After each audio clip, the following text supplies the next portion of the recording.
In this video, I wanted to see if I could beat a hardcore Nuzlocke of Pokemon SoulSilver using only Ash's Johto team. This is my second attempt at using one of Ash's teams to beat a hardcore Nuzlocke, and this challenge is going to be so much harder than it was in Fire Red. That's because the Pokemon Ash caught throughout Johto, to be quite frank, are kind of awful. This run is not going to be easy then, because under my hardcore Nuzlocke rules, if a Pokemon faints, it's considered dead and must be released. I can also only catch the first eligible Ash encounter per area. The rest of the rules are on screen now and in the description. Let's jump in then and see if I can beat a hardcore Nuzlocke with what is by far one of Ash's worst teams. So first things first, we've got to pick our starter, and I will be getting all three of these starters, so what I pick here won't make a huge difference. I decide to start with Aero anyway, because how could I not? He's so cute. Next, I get through the basic tutorial stuff, meet Mr. Pokemon, battle my rival, get accused of robbery, you know, the normal tutorial stuff. Then I can start catching my early game encounters, and my first encounter is a Chikorita I name Malteser. Malteser is quickly followed by a Totodile I catch, who I name Yorkie. Now you may be thinking that giving myself all three of these starters might be really broken, but Ash is an idiot and doesn't evolve any of these starters into their final forms, meaning that having these three isn't actually that much of an advantage because they're all going to fall off hard by the mid game. Next, heading north onto Route 31, I find my next encounter a Phanpy I name Galaxy. Galaxy is actually one of the strongest Pokemon I get during this run, as Ash, shockingly, actually decides to evolve Phanpy. Just got to keep Galaxy alive long enough to get to that point.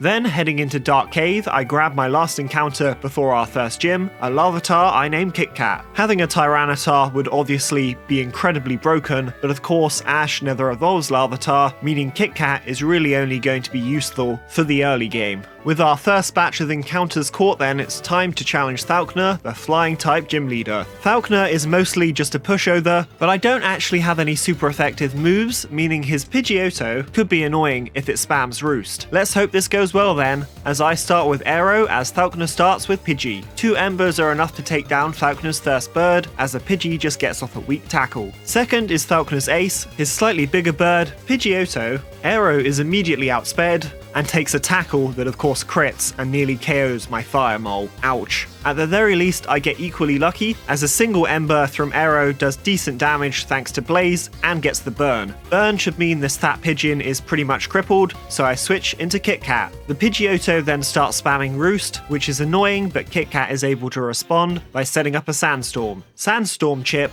and burn damage mean that eventually Kit Kat is able to take down the fat pigeon. Bit of a scary crit there, but all worked out, meaning we've won our first gym badge. Moving on with our new level cap, I'm able to evolve Aero and Malteser into their slightly stronger secondary forms. I can then head south to Azalea Town before beating up Team Rocket, who are hiding inside of the well. Talk about falling off. It's then time to face Bugsy in our second gym battle. Bugsy's Scyther actually hits like a truck, so I need to be careful here. Luckily, Kit Kat has learnt Rock Slide, so I should be able to do some decent damage, or I'll just get a one-shot.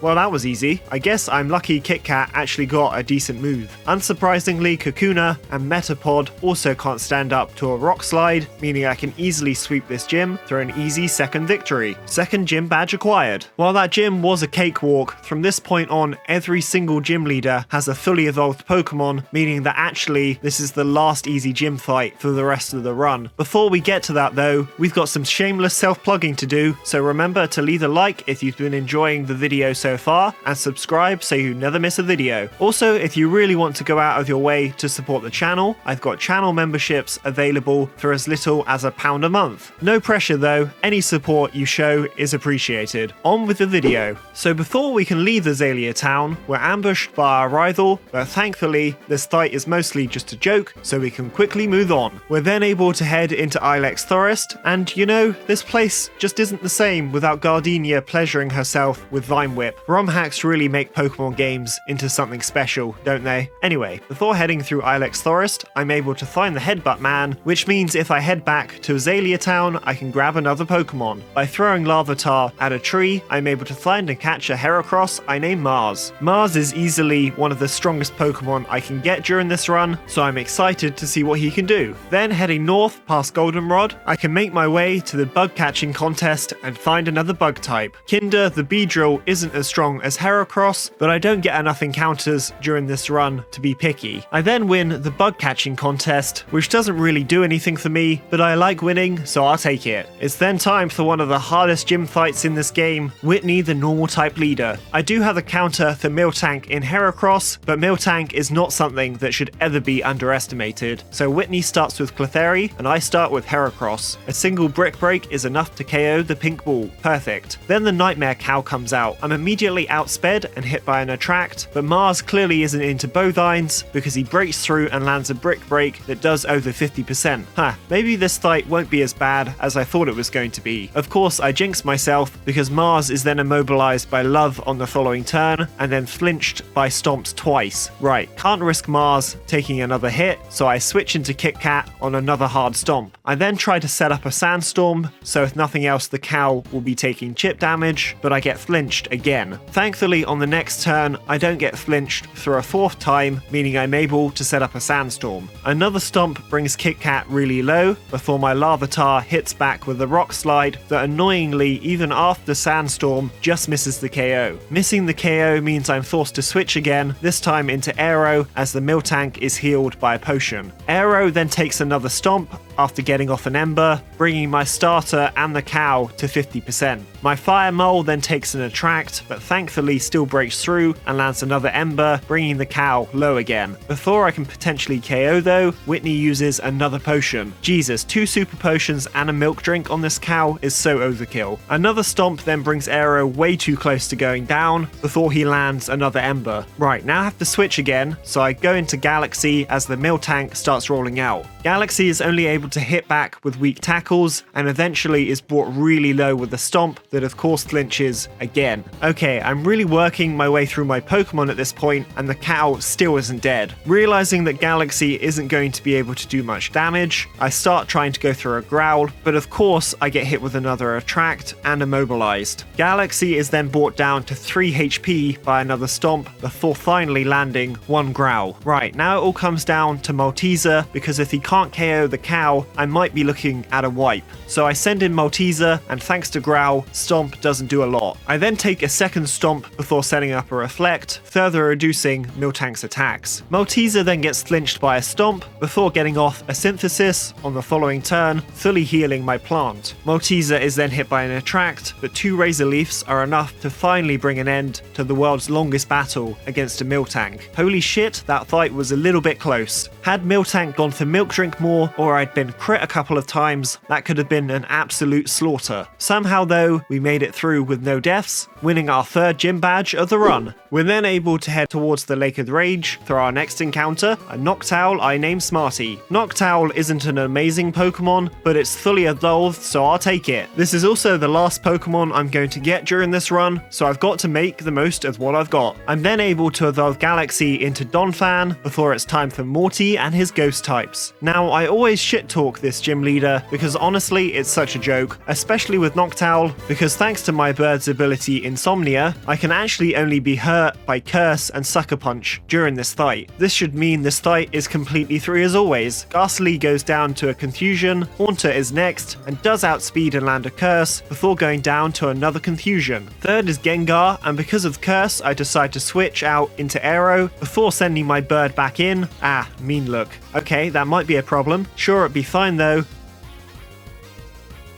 I just lost a Pokemon to Morty. This might not seem like a big deal, but do you have any idea how much I shit talk this gym leader? Honestly, that was by far the easiest gym fight we've had so far. Any half decent normal type can actually really easily sweep this gym. Basically, if you've got one half decent normal type, this fight is completely free. I think I need to retire from Nuzlocking. This is really embarrassing. The rest of this fight goes completely smoothly, and Smarty is able to KO the rest of Morty's Pokemon with Confusions. 4th gym down, but I guess this is what I get for always talking shit. Rest in peace, Aero, you deserve better. Thankfully, I don't have a lot of time to dwell on that embarrassment because it doesn't take long to get to Cinnawood City, where our next challenge awaits. This time it's Chuck and his fighting types, so let's jump in and see if I can redeem myself slightly. So Chuck starts with Primeape and I start with Smarty. Primeape starts with a double team as I set up a Reflect. Primeape then tries to get off a Focus Punch, and thanks to double team I miss with a Confusion. This means my Owl takes a massive massive amount from a focus punch. Smarty then takes a rock slide, but thankfully my bird survives and lands a confusion for some decent damage while also confusing the ape. I then switch into Mars as the Primeape hurts itself in confusion. Mars then brings down the Primeape with a single aerial ace as the ape just hurts itself in confusion again. Next the Chuck is Poliwrath, so I immediately get off an aerial ace for good damage before taking a weak body slam. Another aerial ace brings the Poliwrath low, but a berry heals back a lot of the damage before Mars takes another body slam that brings him to 50%. A third aerial ace brings the Fat Throg into the red as Mars gets hit by a Surf. I now know Chuck will heal on the following turn, so I'm safe to stay in and land another hit. I can't risk losing Mars though, so I switch out into Maltesers on another body slam. Maltesers is then able to do good damage with a magical leaf, but she can't finish off the Poliwrath as she's put to sleep with hypnosis. I can't wait around for my grass starter to wake up, so I switch into Galaxy on a focus punch. Annoyingly, I completely forgot to teach Galaxy any move that could actually damage Poliwrath, so instead of attacking, I get off a growl before taking a second hard focus punch. I now need to switch again, and this time Yorkie is up. Yorkie has to take a body slam and surf before I'm able to get off the surf myself. Ah shit, forgot about that. Right, this is going well. At least Yorkie is able to get off a cut through a bit more chip damage before being put to sleep. I'm really running out of options at this point, so I send in Kit Kat, hoping maybe he can take a hit as the Poliwrath has just had its attack lowered. Well, I suppose that was wishful thinking, really. Rest in peace, Kit Kat. What's worse, I then send in Malteser, hoping that maybe he'll wake up before being KO'd, but unfortunately, instead, I lose another one of my Pokémon. I'm actually starting to think I might lose the run at this point, but Mars saves the day by getting a crit aerial ace before I lose anyone else. Thank God for Mars. We've won our 5th gym badge, but this run is starting to look really dicey. I can't really afford to lose anyone else, as I'm down to 5 Pokémon for the rest of this run, so let's just hope I start getting a bit lucky. Thankfully, as we carry on towards our next gym fight, we're able to deliver the medicine to Jasmine without any issues, and then make Team Rocket homeless by kicking them out of their base. With that out of the way, we're able to challenge Price and his ice types. Mars is able to handle Price's seal with no problems, but before he can finish off the Dugong, it goes through a rest. It then very rudely gets a critical hit from Sleep Talk before going down. I now have to find a way to deal with this Piloswine as Mars is too hurt to carry on this fight. I decide on Yorkie, who dodges a blizzard on the switch. The hairy pig then sets up a hail before taking a surf really well. Yorkie then gets hit by a mud bomb before landing a second surf that just misses the KO. Amusingly, on the following turn, both Yorkie and Piloswine miss their attacks. Hail does bring Yorkie into range where another mud bomb might actually KO though, so I take a risk and switch into Smarty. Thankfully, Smarty doesn't get hit by a blizzard on the switch, meaning I'm able to bring my bird in for 3 before landing a Confusion. Confusion of course misses the KO again, meaning Smarty has to take a stupidly strong Ice Fang. I do know that Piloswine will be healed on the following turn though, so I'm safe to get off another Confusion. You suck, Smarty. I'm running out of options again, so I switch into Galaxy and immediately get crit. Great. I don't think I now have a choice but to hope that Yorkie can pick up the slack, so I switch him in on a blizzard that misses. Perfect. The hairy pig then wastes a turn setting up the hail again, allowing Yorkie to bring the furry pig to below half with the surf. Okay, just need Yorkie to take 1 attack here, and he survives, thank God, because that means another surf is able to bring down the pig, winning us the match. Okay, that might have been the closest Price battle I've ever had, but we pushed through, meaning we've won our 6th gym badge. With Price down, we can head straight to our next gym fight against Jasmine, the Steel-type trainer. Mars is able to make quick work of both of her Magnemites with a Brick Break each, and then the Steelix comes out. Mars is able to outspeed and land another Brick Break, but thanks to Steelix's massive bulk, it doesn't do a huge amount. Luckily, Steelix just goes through a Screech, letting Mars get off his attack for 3. A second Brick Break then brings the Steelix low, but a Citrus Berry heals back a lot of the damage. Mars then takes an Iron Tail, which which thanks to the defense drops do a massive amount. Really shouldn't have risked a crit there, but we did and Mars lived, that's what matters. I then switch into Yorkie, who takes a resisted Iron Tail. I think another crit will now KO my starter, but I don't have a choice here but to risk the crit, so I stay in and thankfully Steelix just sets up a Sandstorm. A single Surf is able to finish off the Metal Snake.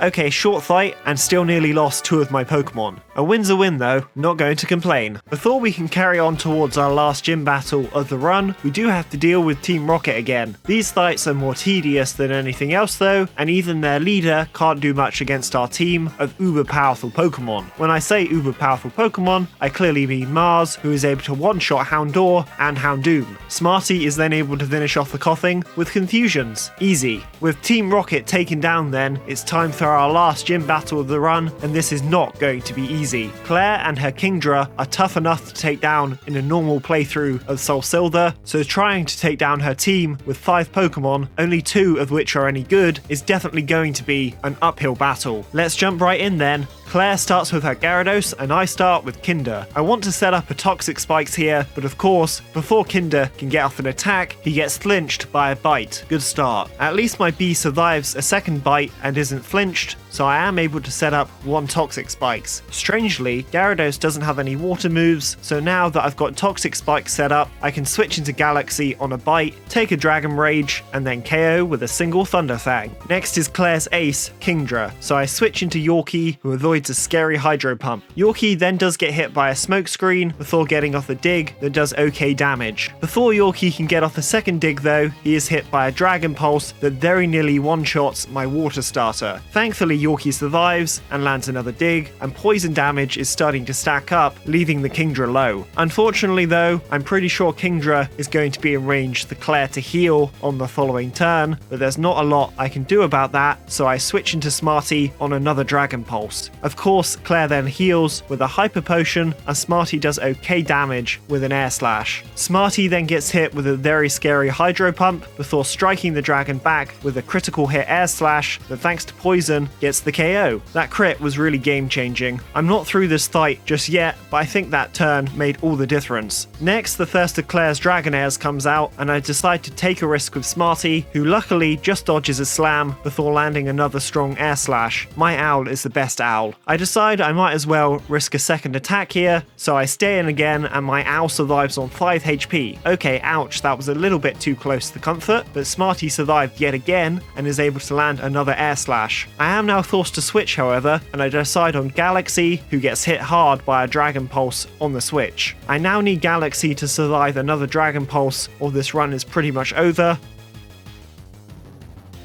My god, this fight is too close. Somehow, Galaxy is still alive though, and is able to KO the Dragonair with a Magnitude. That just leaves the last of Claire's Pokemon, so I need Mars to pick up the slack here. Thankfully, my Beetle takes an Aqua Tail on the switch like a champ. A single Brick Break isn't quite enough for a one-shot, meaning Mars is hit by a Thunder Wave and paralyzed on the following turn, but then Mars is able to land one last attack for the victory. Jesus Christ, that fight was way too close, but somehow we got through it, meaning we've won our final gym badge of the run. I'm not quite at the Pokemon League just yet though, as I've got a couple of things to do before we get to that point. First up is the Kimono Girls, and I do run into a few problems here. Umbreon is simple, he just goes down to a close combat. It's Espeon where the trouble starts. I immediately switch into Smarty, who takes 2 really hard Psychics before he's even able to land an attack. A Citrus Berry means Smarty can take another hit here, but a 3rd Psychic does leave him in the red. That means I have to switch, and unfortunately the only Pokemon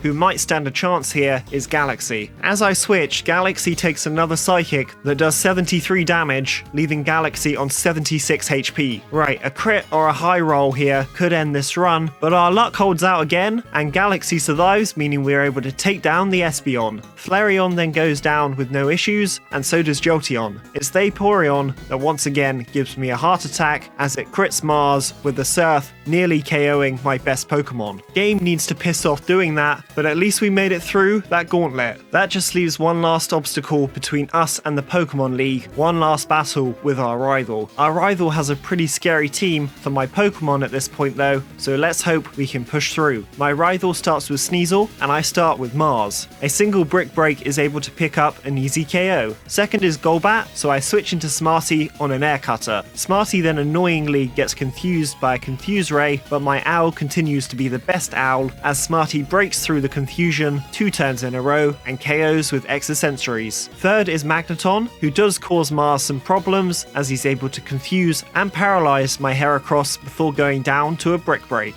Fourth is Kadabra, who I really don't have a counter for. I decide on Yorkie, hoping he'll be able to stand up this spoon-bending nightmare. Luckily, Kadabra only sets up a Reflect as I switch. Yorkie then takes a Psybeam surprisingly well, but doesn't KO with a Crunch thanks to Reflect. I then try and get off a second Crunch, but get disabled. Okay, this is starting to get annoying, especially because Kadabra then lands another Psybeam. At the very least, Yorkie takes the hit and then lands a Water Thaw for the KO. Fifth is Haunter, so I switch into Smarty on a Shadow Ball. Of course, then Smarty is confused and hit by a Curse, before finally KOing the Ghost with a Psychic Attack. All that leaves is Feraligatr, and I'm in a bad position here because most of my team is nearly dead. Thankfully, I have a plan to handle this monster, and that plan involves my bee, so I switch in and take a nasty crit Ice Fang. A Water Thaw then leaves Kinder on 5 HP, but that's perfect because I go through an Endeavor that brings the Monster Croc also down to 5 HP. I do then have to take a risk with Galaxy, but he only takes a slash on the switch before surviving a Water Thaw and taking down the Croc with a Magnitude. With that, our rival's down in what was another really close fight. All that leaves between us and the end of this run then is the Elite Four and Champion. This is not going to be easy. Each member of this Elite Four is going to give me problems, and on top of that, we've got a Lance fight that I'm not even sure is possible with my current team. We've made it this far with a bit of luck though, so let's see if we can take it all the way. Leave a like to wish me luck. Let's go end this. So first up for this Elite Four is Will, the Psychic type trainer. Will starts with Xatu and I start with Galaxy. I try to start the fight with a powerful Assurance, but before Galaxy can land the hit, he U-turns into Jinx. Jinx still gets hit hard by an Assurance though, forcing Will to use one of his Thor Restores on the following turn as I bring the racist Pokemon back down into the red. Jinx then outspeeds and puts Galaxy to sleep with a lovely kiss, but a held Lumberry wakes up Donphan, meaning he's able to land a third Assurance through our first KO. Second is Slowbro, so I decide to stay in and get off another Assurance. Worryingly, Assurance actually doesn't do a huge amount, and then Slowbro starts setting up curses. Galaxy isn't doing enough damage here, so I switch into Kinder as the Slowbro keeps setting up.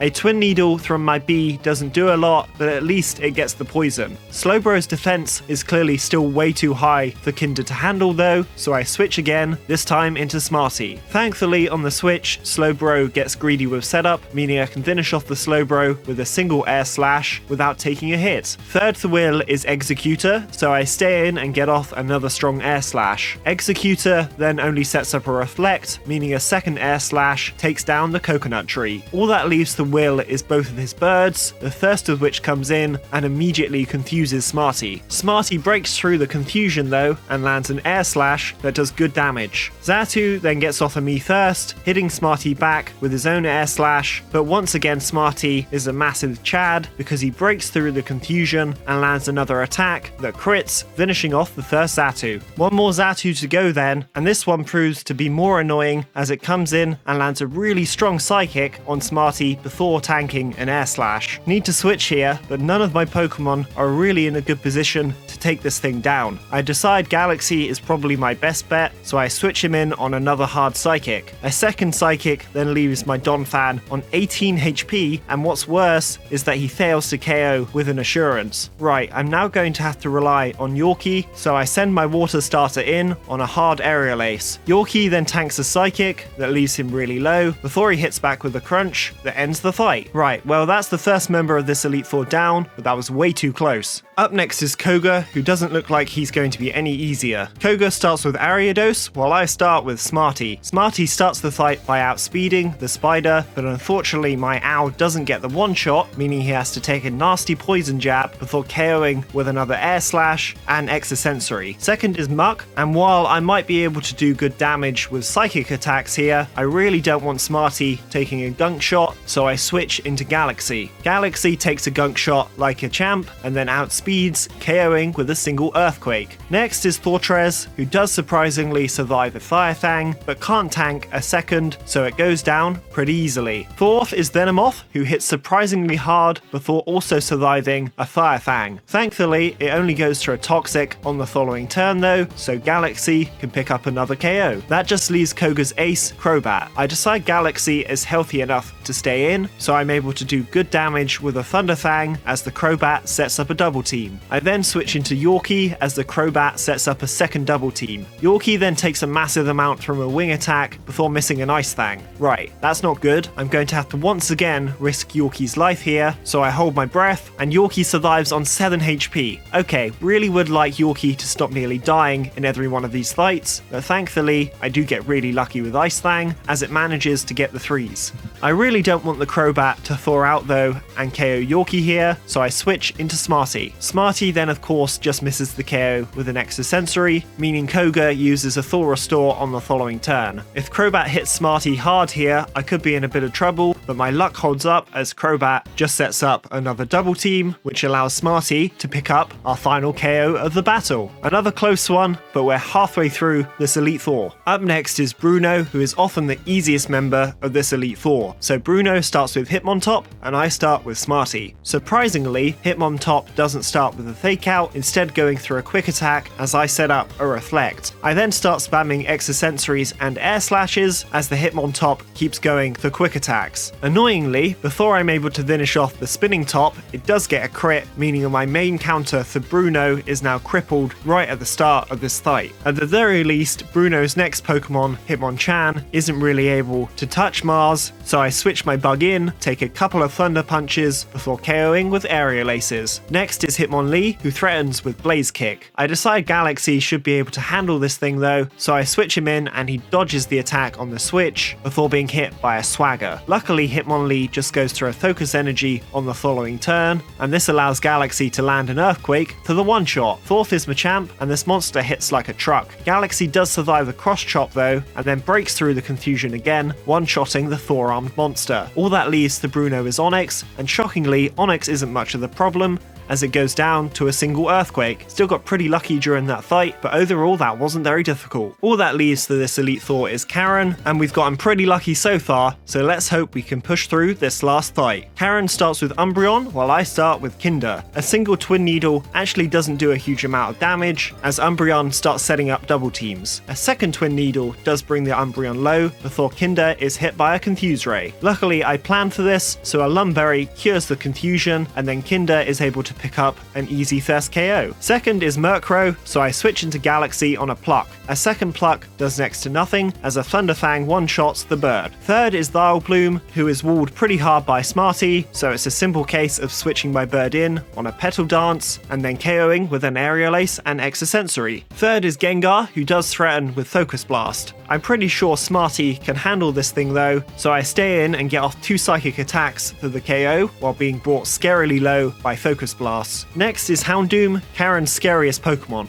I decide to switch straight into Galaxy, which is a mistake because Dark Pulse does a huge amount to my Donphan. I'm now in a really difficult position again, so we're going to do what we always do in this situation, send in Yorkie, have him almost die, and then win the fight by the skin of our teeth. With that, we've made it through the Elite Four. I did get very lucky throughout that Elite Four, but even with luck getting us this far, I'm not sure if we can push through this final fight. Lance's whole team is going to be a massive problem for my weak Pokemon, but we've made it this far, so let's go see if we can pull off a win. So Lance starts with Gyarados, and I start with Mars. Unfortunately, thanks to Intimidate, I do have to start the fight with a Sacrifice. Mars is able to hang on and do okay damage with Aerial Aces, but eventually my bug falls. This was necessary though, to make sure Galaxy can come in on full HP, as he can now outspeed thanks to a Choice Scarf and KO the Gyarados with a Thunderfang. Then the first of Lance's Dragonites comes out, And this is the really scary one because it knows Blizzard. The only way I can see to get through this monster is with another sack, so I switch into Yorkie on a Dragon Rush and watch as Yorkie goes down. Rest in peace, Yorkie. You survived longer than you had any right to, and I won't forget you. With Yorkie down, I can now get Kinder in for 3. Kinder takes a really hard Dragon Rush that would have KO'd, but I've given him a Focus Sash, so he survives on 1 HP, and then is able to hit the Dragonite with an Endeavor that brings the Dragonite down to 1 HP. I'm expecting Lance to heal on the following turn, but instead he sends out his Aerodactyl, meaning I'm able to bring another one of Lance's Pokemon down to 1 HP. Of course, this does mean Kinder has to go down, but he's done his job, meaning Galaxy can come in and finish off the Aerodactyl with an Assurance. Then the weakened Dragonite comes out, and I'm expecting to outspeed here thanks to a Choice Scarf, but scarily I don't, meaning this run is over, unless Blizzard misses. That's massive, because now Donphan is able to take down another of Lance's Pokemon. Right, 3 down, 3 to go. Up next is Lance's other Dragonite, so I switch into Smarty, and Smarty survives on 1 HP. Smarty is such a trooper. He is now going to go down though, unless Dragonite misses a Thunder, letting Smarty set up a Reflect. Smarty just refuses to go down, and he even survives another turn by dodging a Thunder for a second time. Unfortunately, despite Smarty's bravado in the face of certain death, a Dragon Rush finally connects on the following turn, taking down my Owl. Honestly, losing Smarty sucks. He's been such a constant trooper throughout this run. What's worse is that when I send Galaxy in, Rock Tombs are not doing as much as I hoped they would. Galaxy is able to finish off the second of Lance's Dragonites thanks to a crit, but there's no way he can take out the second one, and unfortunately, Galaxy goes down to an Outrage. With that, the run is over. Honestly, despite the loss, that was really close. If I'd had a stronger rock type move or one other decent Pokemon, I reckon we could have pulled off a win. It sucks to lose, but without our crazy luck, I don't think we would have gotten as far as we did, so I'm pretty happy. I hope you guys enjoyed this video as much as I enjoyed making it. Remember to become a member today for the low price of £1 a month if you really want to go out of your way to support the channel. If not though, no worries. I appreciate your guys' support either way. I'll see you all next time. Bye!